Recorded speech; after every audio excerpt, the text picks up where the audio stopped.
Thank you for your time. Really appreciate Yeah, it. I, s- So, I so appreciate you guys doing it. yeah, well, obviously it's been a really upsetting few Oof. days for all of us in North Texas. So, yeah, and that got us thinking, that got us talking about how it's for so many people, they're just scared now because it's like it seems like there's no place safe.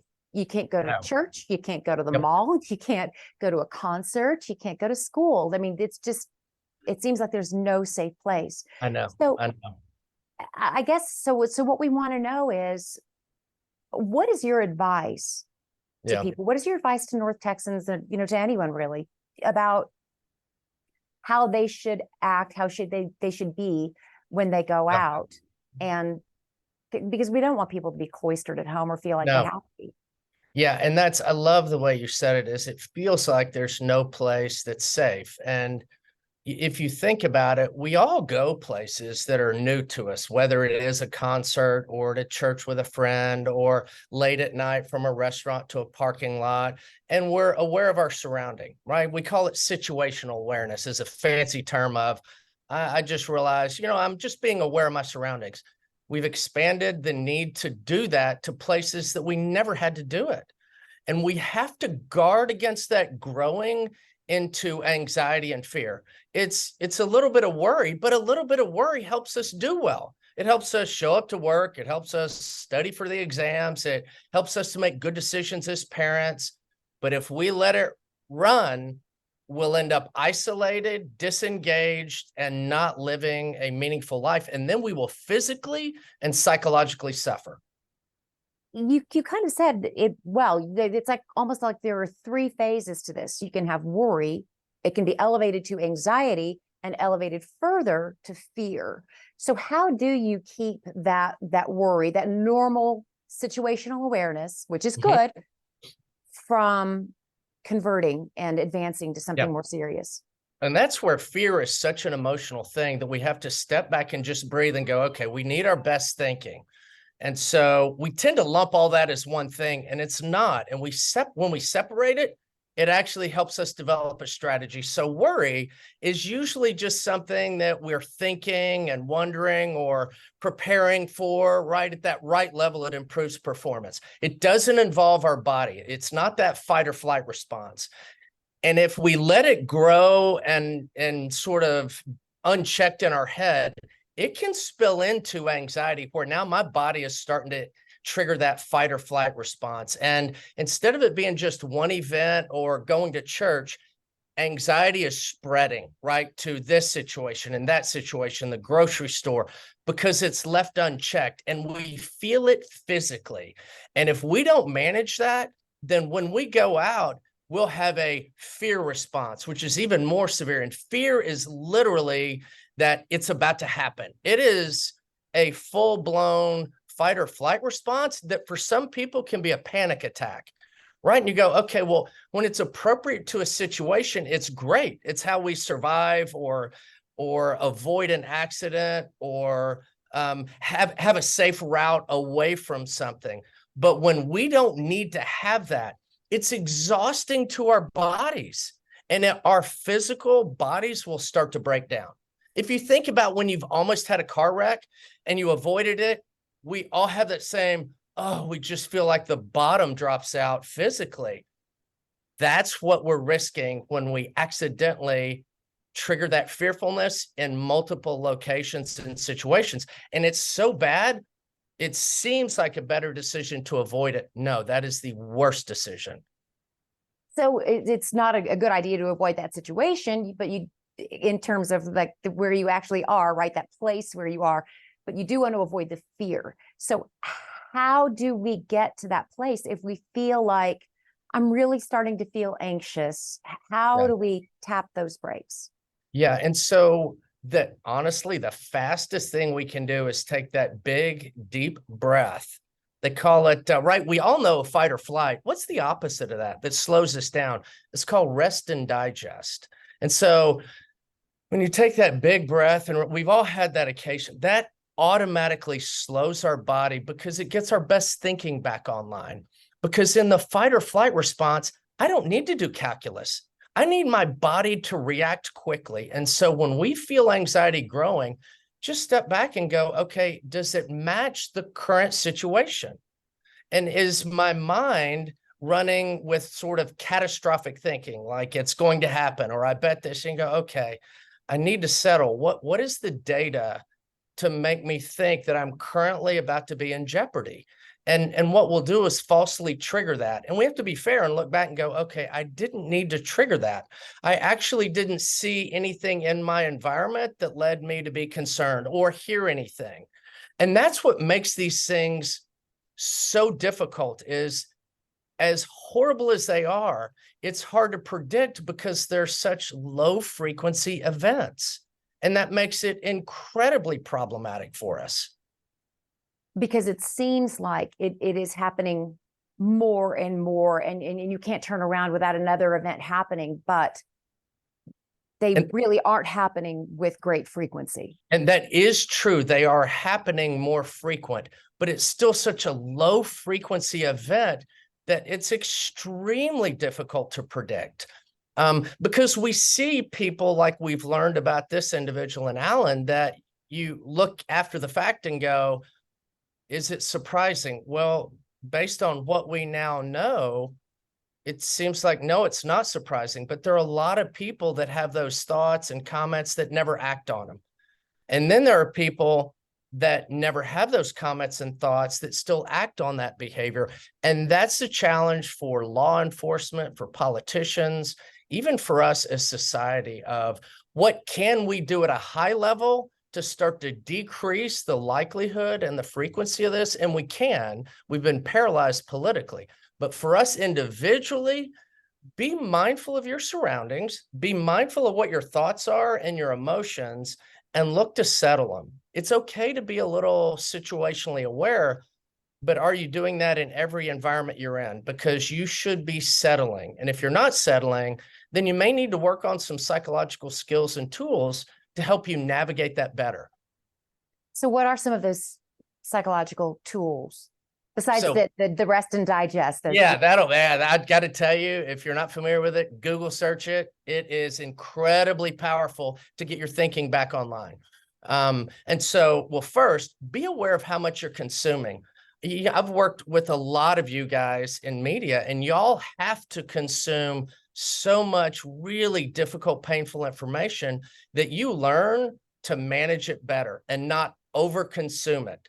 And we haven't done that, right? Our communities have gotten so much bigger because of 24-hour news and even social media. That's not a bad thing.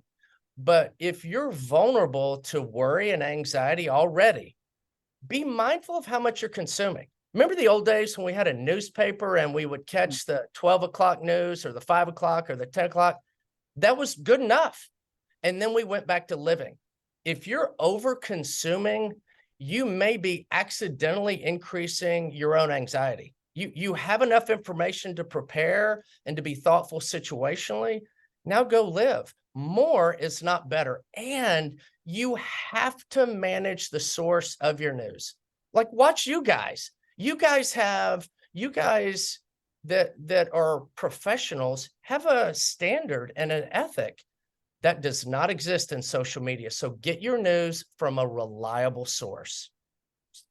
Makes sense? Yeah, I agree 100%, because we're people too. And yes. And yeah, there comes a point when you really do need to just turn it off and walk away. Yes. And then after that, is there, like you mentioned something about stay connected to a healthy community? What is that? Yes. Oh my gosh. Healthy communities do wonderful things in a way that is much better than we do as parents, right? Sometimes we just tell our kid, hey, you should be doing that. Do this, do this, do this. Well, that helps. So I'm not going to tell everybody, hey, do this, do this, do this. Yes, it helps. But when you're connected with a healthy community, they invite you out. They encourage you out. You want to be with them. You want to see them. So that pulls you out of avoidance and isolation.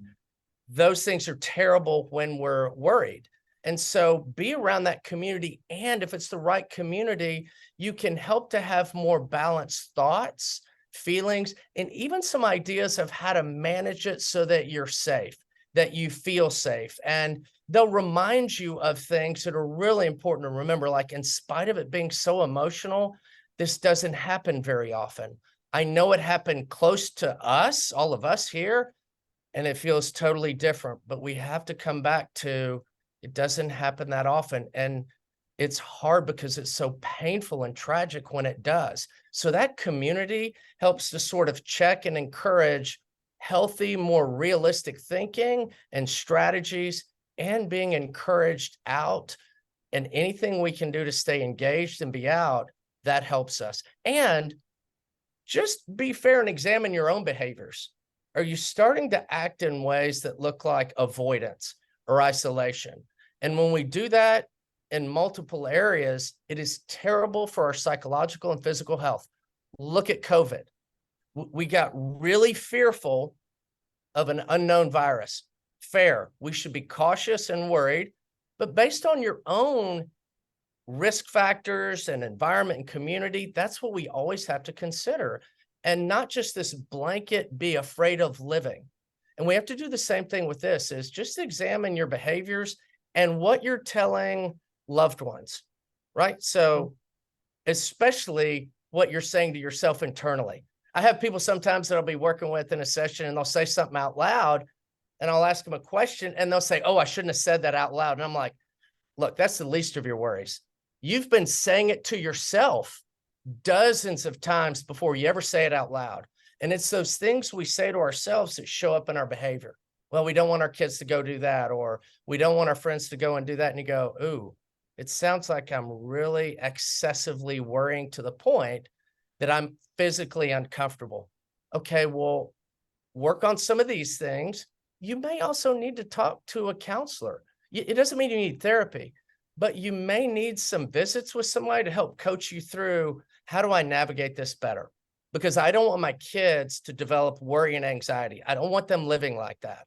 And so you may need to visit with somebody for a handful of times. Go do it, because it'll help you stay engaged in life in a thoughtful way. So we need to avoid avoidance. Yes. And to do that, again, you mentioned those healthy communities and speaking with someone. Yes.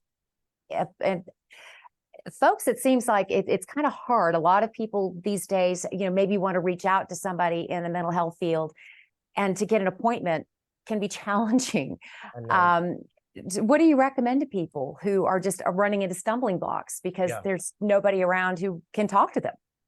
Well, first of all, there's never been a better time to say, man, I just feel like I need to talk to somebody. I mean, seriously, with COVID and all the changes to work and finances and health, we are all struggling.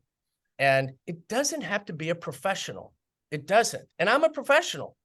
If you've got, again, that healthy community where it's people that know you really well or similar to your situation, have kids at the same school, that can be helpful. Just make sure it is helpful and doesn't add to anxiety.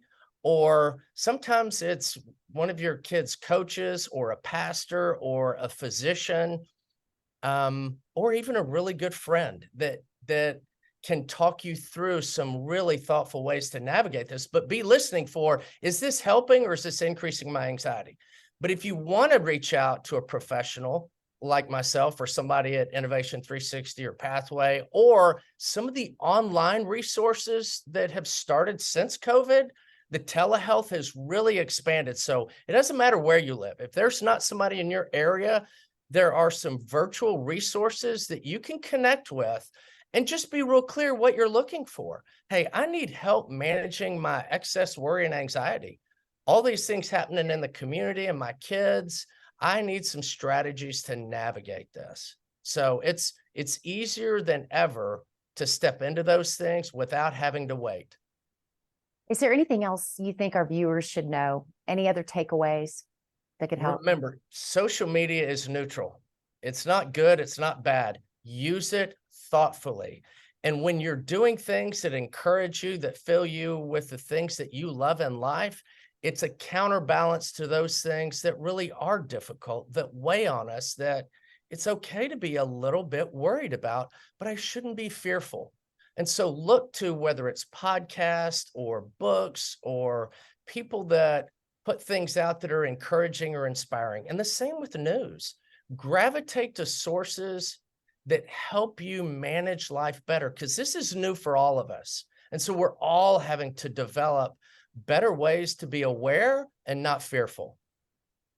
It's wonderful. Thank you so much. Appreciate your time, Dr. Gillibrand.